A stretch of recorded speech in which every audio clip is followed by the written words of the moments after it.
हर हर गंगे, हर हर महादेव। जब सृष्टि का आरंभ हुआ तब केवल शून्य था और उस शून्य में उदित हुए आदि योगी महादेव, जो आदि हैं, अनंत हैं और ब्रह्मांड की हर धड़कन में समाये हुए हैं। शिव कोई रूप नहीं, वो तो सत्ता है, कोई आरंभ नहीं, कोई अंत नहीं। वो है नटराज, जो सृष्टि का संहार करके भी उसे नवजीवन देते हैं। शिव की महिमा का वर्णन वेद पुराणों से लेकर संतों की वाणी तक फैला हुआ है। वो करुणा के सागर हैं, भक्तों के लिए भोलेनाथ हैं और असुरों के लिए रौद्र रूप, कालों के भी काल महाकाल हैं। उनकी जटाओं से बहती गंगा, उनके कंठ में बसा विष और उनके तीसरे नेत्र की अग्नि, सब कुछ हमें यही सिखाता है कि शिव जी केवल पूज्य ही नहीं बल्कि जीवन का मार्गदर्शन भी हैं। आइए आज हम उन्हीं महादेव की महिमा का सावन के तीसरे सोमवार को स्मरण करें, जिनका स्मरण करने से जीवन के हर संकट शांत हो जाते हैं और आत्मा को मिलती है शांति की छांव। आइए आज सुनते हैं सावन सोमवार की कथा। कमेंट बॉक्स में हर हर महादेव लिखकर भोलेनाथ का जयकारा भी जरूर लगाइएगा। सावन सोमवार की कथा के अनुसार एक बार किसी नगर में एक साहूकार था। उसके घर में धन की कोई कमी नहीं थी, लेकिन कोई संतान न होने के कारण वह बड़ा दुखी था। संतान प्राप्ति के लिए वो हर सोमवार को व्रत रखता था और पूरी श्रद्धा के साथ शिव मंदिर जाकर भगवान शिव और माता पार्वती की पूजा किया करता था। उसकी भक्ति देखकर एक दिन माँ पार्वती प्रसन्न होकर भगवान शिव से साहूकार की मनोकामना पूर्ण करने का निवेदन करती हैं।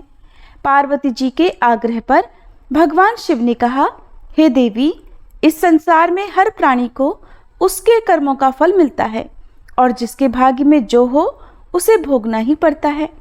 लेकिन पार्वती जी ने साहूकार की भक्ति देखकर उसकी मनोकामना पूर्ण करने की इच्छा व्यक्त की। माता पार्वती के आग्रह पर भगवान शिव ने साहूकार को पुत्र प्राप्ति का वरदान तो दिया, लेकिन उन्होंने बताया कि ये बालक केवल 12 वर्षों तक ही जीवित रहेगा। माता पार्वती और भगवान शिव की इस संवाद को साहूकार सुन रहा था, इसलिए उसे ना तो इस बात की खुशी हुई और ना ही कोई दुख, बल्कि वो पहले की तरह ही शिव जी की पूजा करता रहा। कुछ समय के बाद साहूकार की पत्नी ने एक पुत्र को जन्म दिया। जब वह बालक 11 वर्ष का हुआ तो उसे पढ़ने के लिए काशी भेज दिया गया। साहूकार ने पुत्र के मामा को बुलाकर उसे बहुत सारा धन देते हुए कहा कि तुम इस बालक को काशी विद्या पढ़ने के लिए लेकर जाओ। तुम लोग रास्ते में यज्ञ कराते जाना और ब्राह्मणों को भोजन दक्षिणा देते हुए जाना। दोनों मामा भांजे इसी तरह यज्ञ कराते और ब्राह्मणों को दान दक्षिणा देते काशी नगरी निकल पड़े। इस दौरान रात में एक नगर पड़ा जहां नगर के राजा की कन्या का विवाह था, लेकिन जिस राजकुमार से उसका विवाह होने वाला था वह एक आंख से काना था। राजकुमार के पिता ने अपने पुत्र के काना होने की बात को छुपाने के लिए सोचा, क्यों ना उस साहूकार के पुत्र को दूल्हा बनाकर राजकुमारी से विवाह करा दूं और विवाह के बाद इसको धन देकर विदा कर दूंगा और राजकुमारी को अपने नगर ले आऊंगा। लड़के को दूल्हे के वस्त्र पहनाकर राजकुमारी से विवाह करा दिया गया। साहूकार का पुत्र ईमानदार था, उसे ये बात सही नहीं लगी, इसलिए उसने अवसर पाकर राजकुमारी के दुपट्टे पर लिख दिया कि तुम्हारा विवाह तो मेरे साथ हुआ है, लेकिन जिस राजकुमार के संग तुम्हें भेजा जाएगा वो एक आंख से काना है। मैं तो काशी विद्या पढ़ने जा रहा हूँ।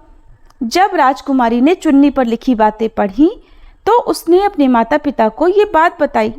राजा ने अपनी पुत्री को विदा नहीं किया, फिर बारात वापस चली गई।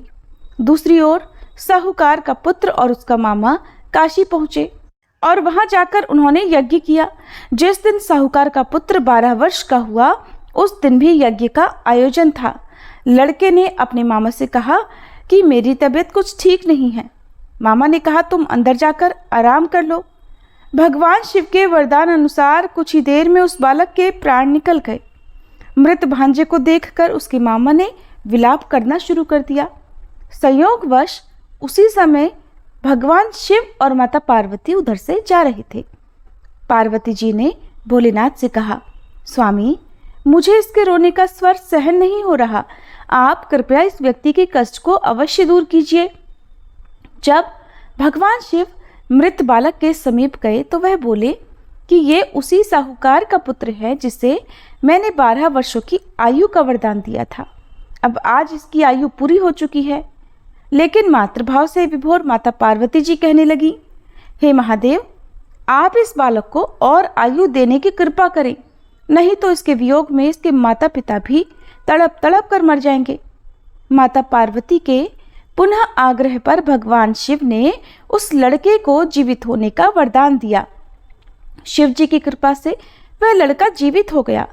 शिक्षा पूरी करके लड़का मामा के साथ अपने नगर की ओर वापस चल पड़ा। दोनों चलते हुए उसी नगर में पहुंचे जहां उसका विवाह हुआ था। उस नगर में भी उन्होंने यज्ञ का आयोजन किया। उस लड़के के ससुर ने उसे पहचान लिया और महल में ले जाकर उसकी खूब आवभगत की और अपनी पुत्री को धूमधाम से विदा कर दिया।